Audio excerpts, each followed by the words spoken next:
Olá, meus irmãos, graça e paz, sejam todos bem-vindos ao canal Removendo o Véu Mosaico. Quero compartilhar hoje uma mensagem libertadora, a caduquice da letra, fim do velho pacto ou, resumindo, escatologia consumada. Isso também é conhecido como preterismo. Esta palavrinha preterismo que tem sido odiada e repugnada por líderes e pastores por todos os lugares.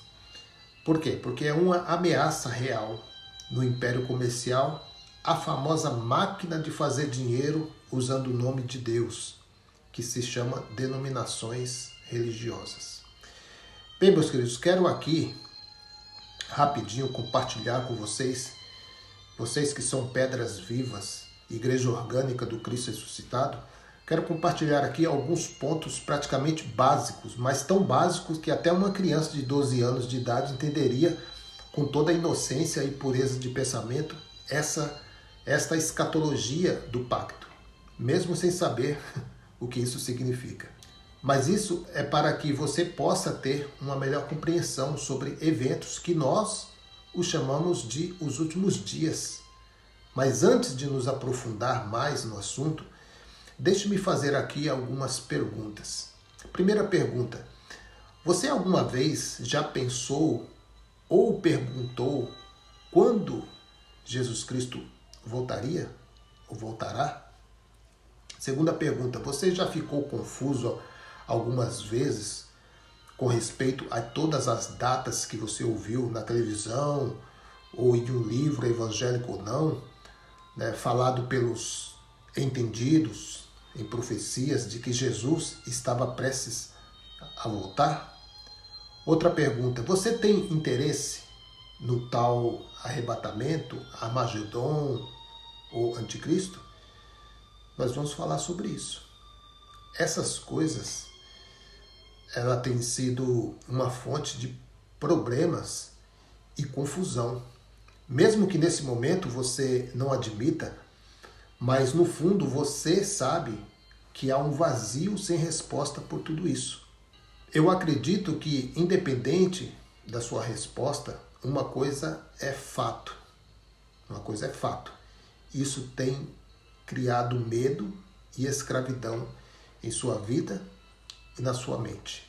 Justamente isso, meus queridos, nós vamos falar a respeito da escatologia e corrigir esses receios e eliminando-os da sua vida para sempre, para que você possa ser livre em Cristo de verdade, como ele mesmo prometeu.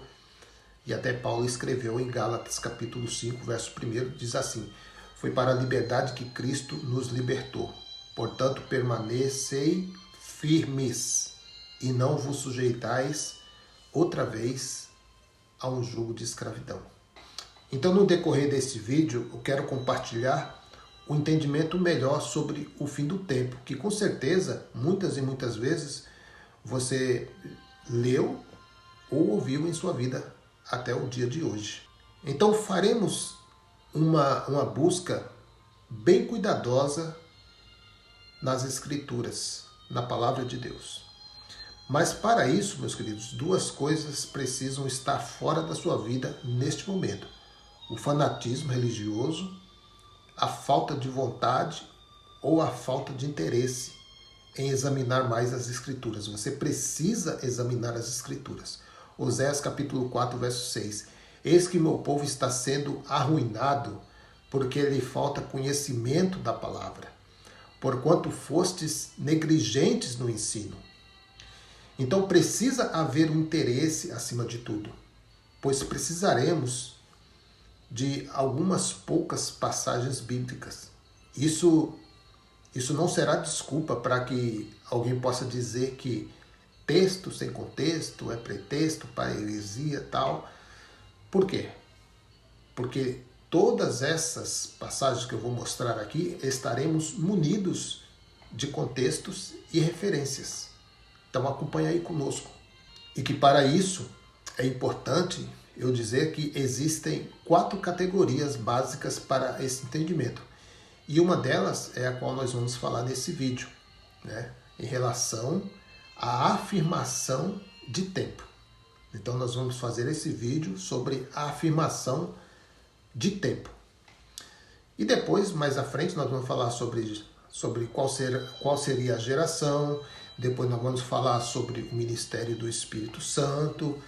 E por último, nós vamos falar sobre o cumprimento das escrituras proféticas, né? Mas isso nós vamos falar vídeo após vídeo, né? Nesse vídeo nós vamos falar só sobre o tempo, sobre o cumprimento do tempo.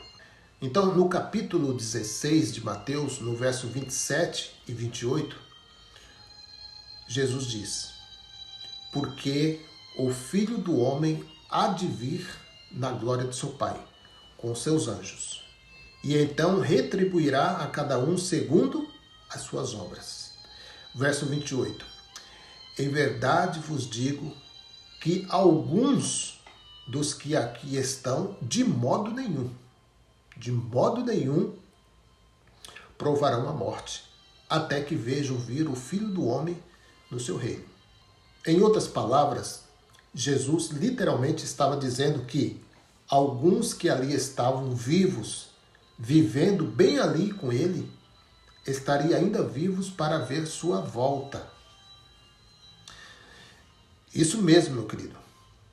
Eles quem? Os discípulos iriam ver naquela época ele vir na glória de seu Pai com seus anjos, no contexto de Apocalipse, né?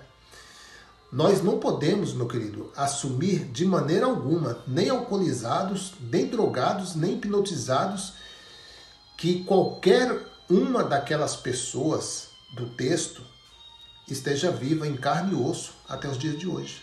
Não tem como, né? Isso é uma lógica. Então, com certeza absoluta, todos morreram provando a morte ou não provando. E Jesus, portanto, prometeu que ele viria antes que muitos do que ali estavam morressem. Portanto, meus queridos, desde que todas essas pessoas viviam no primeiro século, nós temos que entender que a segunda vinda do Senhor Jesus, prometida por ele mesmo, ocorreu em forma de juízo naquele período, naquela geração. Excepcionalmente na geração do primeiro século, e não para 2000 anos depois ou mais. Então, meus queridos, vamos para as epístolas. As epístolas das quais dezenas e dezenas de afirmações, no mínimo, que enfatizam a proximidade do retorno do Senhor Jesus para aquele período. Podemos ver um exemplo em Romanos capítulo 13, do verso 11 e o verso 12. E isso fazei conhecendo o tempo, que já é hora de despertardes do sono, porque a nossa salvação aqui, meu querido, não se refere à pessoa de Jesus vivo cumprindo a lei, mas da sua segunda volta. Está agora mais perto de nós do que quando nos tornamos crentes. Verso 12. A noite é passada e o dia é chegado. Dispamo-nos, pois, das obras das trevas e vistamo-nos das armas da luz. Isso que você ouviu agora não é algo para milhares de anos, né? Mas para que literalmente a hora estava próxima, e muito para aquela geração. E com certeza, essas passagens acima está dizendo que Paulo está citando Daniel capítulo 12, o verso 1 e 2, que é uma passagem que fala particularmente da ressurreição durante os últimos dias. Ele diz que o tempo estava próximo, de que a noite já vai longe, a hora já literalmente havia chegado sobre eles, naquele tempo, naquela geração. Mas não é só isso. Nós encontramos também outras passagens, por exemplo, em Filipenses capítulo de número 4 e o verso 5, que diz: seja a vossa moderação conhecida de todos os homens, perto está o Senhor. Perto, não é 2000 anos, perto. Então, meus queridos, com certeza a palavra perto neste contexto significa literalmente estar próximo ou eminente no tempo. Então, vamos nós para 1 de Pedro, capítulo 4, verso 7. Mas já está próximo o fim de todas as coisas. Portanto, sede sóbrios e vigiai em oração. Literalmente, o apóstolo está dizendo que estes eventos estavam próximos dos dias deles, na geração deles. E encontramos também, na mesma epístola de 1 de Pedro, o verso 17, no mesmo capítulo 4, diz assim: porque já é o tempo que comece o julgamento. Olha aí, o dia de julgamento, dia de ira, dia de acerto de contas. Começou naquele tempo, pela casa de Deus, Israel, o templo. E se começa por nós quem? Os judeus. Qual será o fim daqueles que desobedecem o evangelho de Deus? Se formos para o livro de Tiago, ele diz no capítulo 5, verso 7. Portanto, irmãos, sede pacientes. Olha aí, pacientes. Paciência, tenha paciência, né? Até a vinda do Senhor Jesus. Eis que o lavrador espera o precioso fruto da terra, aguardando com paciência até que receba as primeiras e as últimas chuvas. Eles estavam sem sombra de dúvidas nos últimos dias, naquele tempo, e a vinda do Senhor Jesus estava de fato próxima. Então, quando vamos para o livro de Apocalipse, João diz: revelação de Jesus Cristo, que Deus lhe deu para mostrar aos seus servos as coisas que em breve iriam acontecer, e que ele, enviado como intermédio do seu anjo, notificou ao seu servo João, o qual atentou à palavra de Deus e o testemunho de Jesus Cristo, tudo quanto viu. Apocalipse capítulo 1, verso de número 3. Bem-aventurado aqueles que leem e bem-aventurados os que ouvem as palavras dessa profecia e guardam as coisas que nela está escrita, porque o tempo está próximo. Então ele diz que aquelas coisas estavam muito perto de acontecerem e que o tempo estava próximo nos limites daquela época, naquela geração do primeiro século. A mesma coisa é encontrado no fim do livro de Apocalipse, capítulo 22, versos 6, 7, 10, 11 e 12, que diz: e disse-me, estas palavras são fiéis e verdadeiras. E o Senhor, o Deus dos espíritos dos profetas, enviou seu anjo para mostrar aos seus servos as coisas que em breve hão de acontecer. Olha o verso 7. Eis que cedo venho. Cedo. Bem-aventurado aqueles que guardam as palavras da profecia deste livro. E em contraste com Daniel 10, continuando Apocalipse aí, só abrindo aqui um parênteses, em contraste com Daniel, disse-me ainda: não celes as palavras da profecia desse livro, porque próximo está o tempo. Já no caso de Daniel, cele o livro, porque não é para esses dias. Para você ver que a distância, de Daniel não chegou nem a 1000 anos, e o próximo de Apocalipse já passou 2000 anos. Agora no verso de número 11. Quem é injusto, faça injustiça ainda.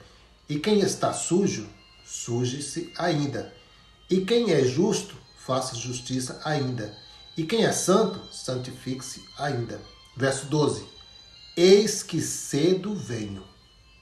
Está repetindo sempre aqui, Cedo, próximo, breve. E está comigo a minha recompensa para retribuir a cada um segundo a sua obra. Então, nós vemos perfeitamente as afirmações de tempo aqui. No Novo Testamento, todas estas que falamos acima, fora muitas outras que não cabe nesse vídeo agora, mostram literalmente e enfatizam a proximidade eminente do Senhor, do retorno do Senhor Jesus naqueles dias. Agora, meus queridos, isto significa que da posição daqueles que então viviam, é que nós chamamos de relevância do ponto de vista da audiência. Eles entenderam e esperavam tudo o que foi dito por Cristo e seus apóstolos, de que o fim e a consumação de todas as coisas estava muito perto. Isso significa que aqueles eventos estavam marcados para a geração do primeiro século e não para 2000 anos depois. Ainda mais porque não há ninguém vivo daquela geração aqui hoje que não tenha provado a morte antes de terem visto o que Jesus prometeu. A questão é, quem está mentindo hoje? Jesus ou a tradição religiosa e seus teólogos futuristas? Eu fico com Jesus. Pare e pense bem nisso. Portanto, se você tem algum tipo de medo ou receio nos dias de hoje, você jamais deve preocupar-se com isso nos dias de hoje. Mesmo vendo as notícias, manchetes ou um poder mundial. Por exemplo, Nero foi a besta de Apocalipse, pois o número 666 é matematria hebraica, usada naquele tempo, no tempo de Nero, e era Nero a besta. Mas o melhor de tudo é que isso, na verdade, só nos deve dar prazer e alegria, simplesmente porque o Senhor Jesus cumpriu sua obra e promessa em nosso lugar. Então esse é motivo de alegria. Então, meus queridos, nós vamos ficar por aqui e no próximo vídeo nós seguiremos mostrando as evidências que os cristãos da primeira era estavam vivendo os últimos dias e não nós há 2000 anos após. Amém, meus queridos? Fico por aqui. Sou irmão em Cristo Orlando. Se você não é inscrito ainda no canal, faça sua inscrição. É rápido e grátis. Você não paga nada com isso. Você fazendo isso, você ajuda o canal a fazer essa palavra correr. Ok? E deixe seus comentários aí. Amém, meus queridos? Graça e paz a todos.